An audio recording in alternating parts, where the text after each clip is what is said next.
Hello बच्चों, welcome to my channel Tanuja by studies. कैसे हैं आप सब लोग और कैसी चल रही है आपकी पढ़ाई?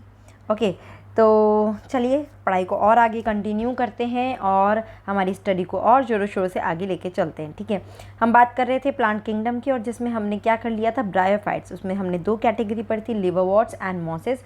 एंड इफ़ यू रिमेंबर, हमने प्रॉपर ऐसा एक साइकिल के थ्रू इसको स्टडी किया था, if you remember. Okay, now आगे बात करते हैं। प्लीज़ पढ़ते जाइए साथ साथ में, फिर हम इसका टेस्ट कंडक्ट करेंगे। दिस संडे प्लांट किंगडम का टेस्ट रहेगा, तो आप उसको ज़रूर अटेम्प्ट करिए और उसका मैक्सिमम बेनिफिट लीजिए। ओके, तो स्टार्ट करते हैं। कहाँ से? Will start from the pteridophytes. Okay okay, so 1 minute ना pteridophytes it include horse tails and ferns. तो अब ये पहला क्वेश्चन बन गया यहीं पर ही। Okay, this is the first question. कौन कौन सी कैटेगरी इंक्लूड होती है? Horse tail and ferns. तो इसके नाम से अगर पूछ लिया जाए कि किस कैटेगरी को बिलोंग करते हैं तो आपको पता होना चाहिए, दिस इज टेरिडोफाइट्स। आगे चलते हैं। Pteridophytes they are use for medicinal purpose and soil binder. अब यही एक और क्वेश्चन बन गया, या सॉइल बाइंडर या फिर मेडिकल पर्पस के लिए भी यूज़ किया जाता है। ठीक है, तो इस पर बहुत कम बनता है, बट सॉइल बाइंडर पे आपका क्वेश्चन ज़्यादा बनने के चांस है। Now they are also frequently grown as a ornament. Okay, evolutionarily they are the first terrestrial plant to possess the vascular tissue, यानी कि जाइलम एंड फ्लोएम। देखिए, इससे पहले वेस्कुलर टिश्यू डेवलप नहीं हुए क्योंकि ट्रू रूट स्टेम लीफ ही नहीं develop हुई थी ब्रायोफाइट्स में, तो वेस्कुलर बंडल तो कहाँ से डेवलप होंगे? ओके, तो this is the first terrestrial plant, क्योंकि इससे पहले जो ब्रायोफाइट्स था वो कैसा था? एम्फीबियन कैटेगरी था, टोटली टेरेस्ट्रियल नहीं था, टोटल लैंड पे नहीं था। अब ये टोटल टेरेस्ट्रियल प्लांट आ गए, ये टोटल लैंड की तरफ आ गए हैं और इसमें proper vascular bundle, vascular tissue, xylem and phloem का डेवलपमेंट होता है। क्वेश्चन बन गया फर्स्ट टेरेस्ट्रियल प्लांट के ऊपर। Okay, now you shall study more about these tissue in chapter 6. The pteridophytes are found in cool, damp, shady place though some may flourish well in sandy soil condition. Question वापस question बन जाता है, please ध्यान रखिएगा यहाँ पे कैसे जगह में ये मिलता है। Okay, now you may recall that in bryophytes the dominant phase in the life cycle is gametophytic plant body. Next question, question नहीं मतलब लाइक ब्रायोफाइट्स में जो बॉडी थी वो कैसी थी? Gametophytic. But in pteridophyte the main plant body is sporophytic. Again one more question, इसकी plant body कैसी होती है? ठीक है ना, मैं हैंड टू हैंड आपको क्वेश्चंस बताती जा रही हूँ। Which is differentiated to true root stem leave. अब यहाँ पे ट्रू रूट स्टेम लीव्स हैं, इससे पहले ब्रायोफाइट्स में ट्रू रूट स्टेम लीव्स नहीं होती है। And if you remember, bryophytes में रूट्स की जगह क्या मिलते हैं? राइजोइड्स मिलते हैं। Okay, I have told right, क्या मिलते हैं? Rhizoids. Now root like structure. Now these organ possess well differentiated vascular tissues. The leaves in pteridophytes are small. Okay, अब याद रखना, टेरिडोफाइट की जो लीव्स होती हैं, ओके, लाइक इस तरह की, तो ये क्या है? स्मॉल, मतलब पतली, नीडल लाइक रहती है। ओके, जिसको हम बोलते हैं माइक्रोफिल, जैसे कि सिलेजिनेला। और लार्ज होती है जिसको हम बोलते हैं मैक्रोफिल, जैसे कि fern. Okay, question, small leaf किस में मिलती है? सिलेजिनेला में। एंड लार्ज लीफ किस में मिलती है? फर्न में मिलती है। ओके, ध्यान रखना है। Now sporophyte bear sporangia that are subtended by the leaf like appendages called the sporophyll। मतलब कि ये जो लीफ लाइक स्ट्रक्चर है, इस पे ही क्या मिलते हैं? बहुत सारे स्पोरेंजिया मिलते हैं। ठीक है, मतलब कि पूरा प्लांट है सपोज। ठीक है, पूरा प्लांट है, एक प्लांट है ये वाला जिसमें बहुत सारी ये लीव्स हैं। ओके, सारी लीव्स नहीं, बट कुछ लीव्स जो हैं जो किसमें? रिप्रोडक्टिव स्ट्रक्चर में कन्वर्ट हो जाती है, तो उन लीव्स में क्या मिलते हैं? स्पोरेंजिया। अब नाम से समझ में आ रहा है स्पोरेंजिया है, तो यानी कि इसके अंदर क्या प्रेजेंट होंगे? बहुत सारे स्पोर्स प्रेजेंट होंगे। क्या होंगे? A large number of spores are present inside this. ठीक है, तो ये क्या है? Sporangia. Okay, leaf like appendix sporophyll, और इसी को ही हम क्या बोलेंगे? This is called sporophyll.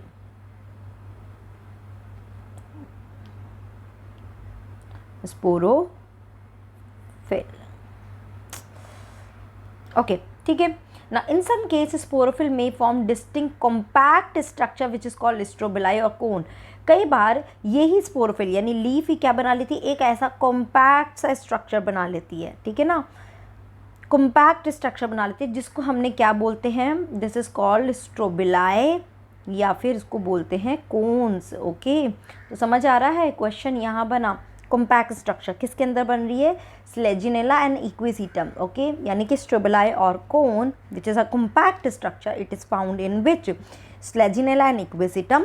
और स्पोरोफिल कहाँ मिलता है, दैट इज़ मतलब इसमें देखिए मैं आपको बता देती हूँ, लीफ जो है, लीफ के मॉडिफिकेशन, लीफ जब मॉडिफाई होती है तो ये मॉडिफाई होके क्या बनाती है, स्पोरोफिल। ये स्पोरोफिल दो तरह का होता है, एक होता है माइक्रोस्पोरोफिल और एक होता है मैक्रोस्पोरोफिल। लीफ को हम क्या बोलते हैं, फिल बोलते हैं। मतलब कि लीफ दो तरह की होती है, एक स्मॉल होती है, एक लार्ज होती है। स्मॉल को हम बोलते हैं माइक्रोफिल और दिस इज मैक्रोफिल। बट अगर अब इसके अंदर स्पोरेंजिया है then this is called microsporophyll, macrosporophyll. ठीक है, समझ में आई। तो ये लीफ का मॉडिफिकेशन है, स्पोरोफिल बना रहा है, यानी कि उसके अंदर स्पोरेंजिया बन रही है, then this is called sporophyll. और अगर वो छोटी लीफ है माइक्रोस्पोरोफिल, अगर छोटी लीफ में बन रही है स्पोरेंजिया, माइक्रोस्पोरोफिल, मैक्रोस्पोरोफिल। माइक्रोस्पोरोफिल में आपका आ गया यहाँ पे एग्जाम्पल है स्लेजिनेला एंड मैक्रो में फर्न्स आ जाएगा। ठीक है, okay.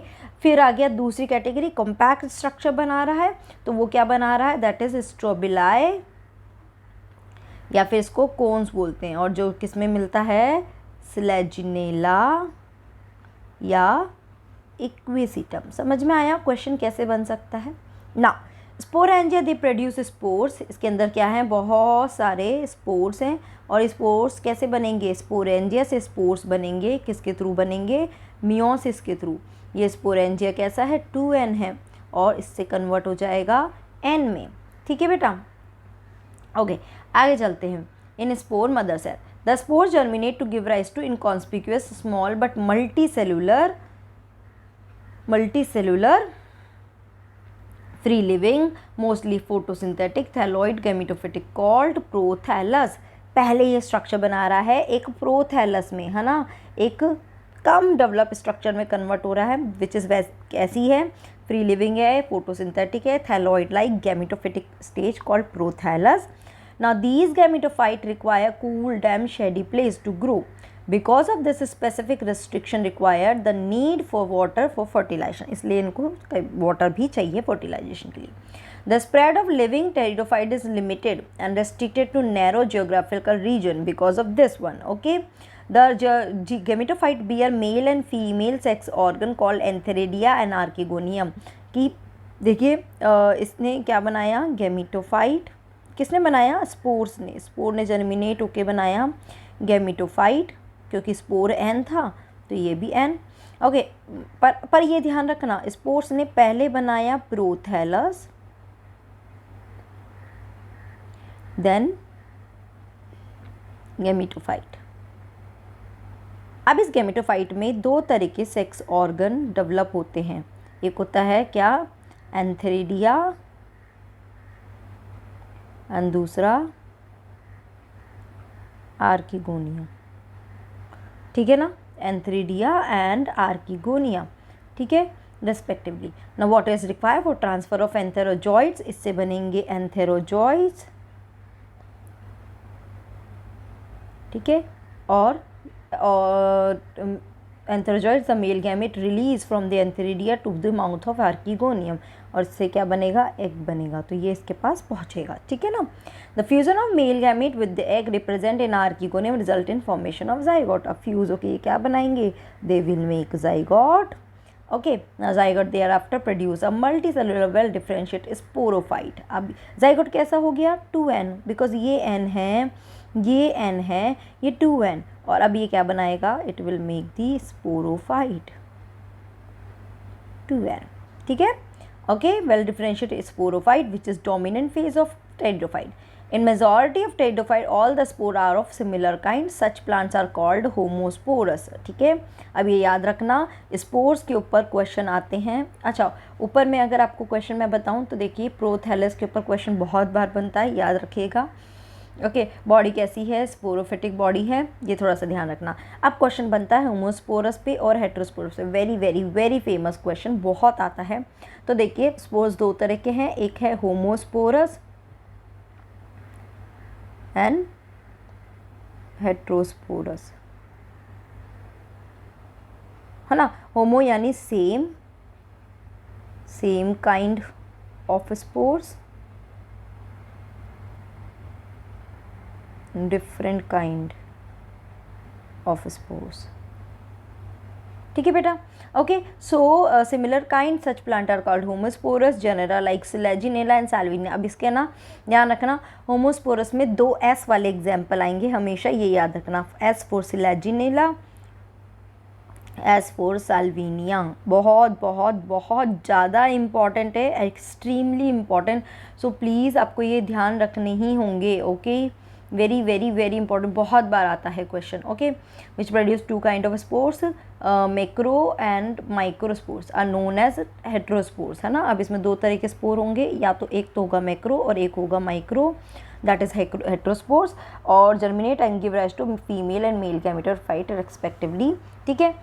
The female gametophyte in these plant are retain on, अब इसकी बाद में बात करते हैं, पहले इसकी एग्जाम्पल, जैसे कि इसका है टेरेस, पी साइलेंट है, ड्रायोप्टेरस, ठीक है ना। ये कुछ एग्जाम्पल हैं हेट्रोस्पोर्स के, दिए नहीं हैं। Okay, so megaspore and microspore germinate and give rise to female and male gametophyte respectively. The female gametophyte in these plant are retain on the parent sporophyte for variable period.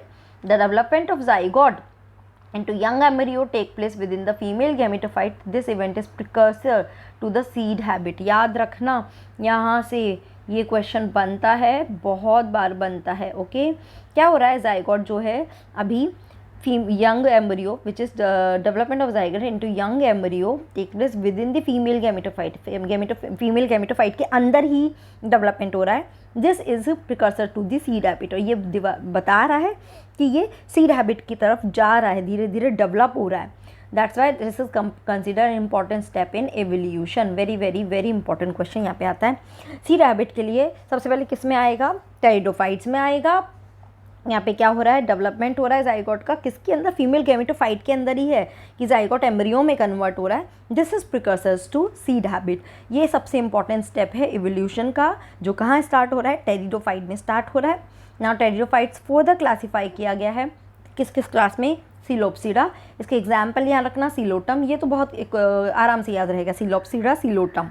Now Lycopsida, Selaginella and Lycopodium, Sphenopsida, Equisetum and Pteropsida, इसमें Dryopteris, Pteris, Adiantum.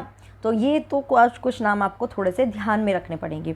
समझ आया question क्या क्या बन सकता है, prothallus पे homo, heterosporous, seed habit, very important. Okay, यहाँ पे भी मैं आपको सारे क्वेश्चंस बता चुकी हूँ। ओके ना, चलिए थोड़ा सा इसका डायग्राम देख लेते हैं। यहाँ पे डायग्राम दिया हुआ है, Selaginella, equisetum, fern and Salvinia. So this is Selaginella, ठीक है, देन इक्विसिटम, देन उसके बाद दिस इज़ फर्न। देखिए लीव क्या है, अगर आप लीव को ध्यान से देखेंगे, ये लीव जो है ऐसे नीडल लाइगी है, और दूसरी चीज़ क्या है, इसमें से कुछ लीफ रिप्रोडक्टिव ऑर्गन में कन्वर्ट हो जाएगी, जिसके अंदर ऐसे स्पोरेंजिया मिलेंगे, ठीक है ना।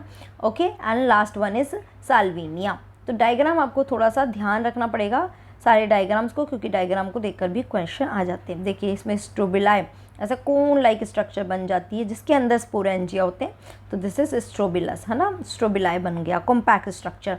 देखिए बी एग्जाम्पल क्या है, इक्विसिटम, है ना। तो और यहाँ पे हमने बताया भी कि कॉम्पैक्ट स्ट्रक्चर जो बन जाएगी, आई हैव टोल्ड यू, 1 मिनट, देख, सिलेजिनेला एंड इक्विसिटम में बनेगी, ठीक है ना। किस में बनेगी, सिलेजिनेला एंड इक्विसिटम। तो दीज 2 आर द एग्जाम्पल जहाँ पे कॉम्पैक्ट स्ट्रक्चर बनती है, स्ट्रोबिलाई या कोन बनते हैं, ठीक है ना। सो आई थिंक ये टेरिडोफाइट सबको क्लियर हुआ होगा। कोई भी डाउट आएगा मुझे ज़रूर से बताइएगा, ठीक है। नेक्स्ट क्लास में हम बात करते हैं जिम्नोस्पर्म के बारे में, कुछ अच्छे से उसके इंपॉर्टेंट पॉइंट्स के डिस्कस करेंगे, ठीक है ना। Till then take care, bye bye, और please keep watching these videos. ये आपको बहुत बेनिफिशियल होने वाला है, बहुत ज़्यादा हेल्प करेगा आपको, आपके नीट की जर्नी को और स्ट्रेंथन कर देगा और ज़्यादा फास्ट पेस पे कर देगा। So please do watch all these videos. और जितना हो सके इस वीडियोस को शेयर भी करिए, so that other can benefit from these kind of videos. तो आई जस्ट वांट कि हर किसी के पास ये वीडियो रीच कर सके, सो दैट वो बेनिफिट ले सके इसका पूरा। ठीक है, ओके बच्चों, बाय बाय, टेक केयर।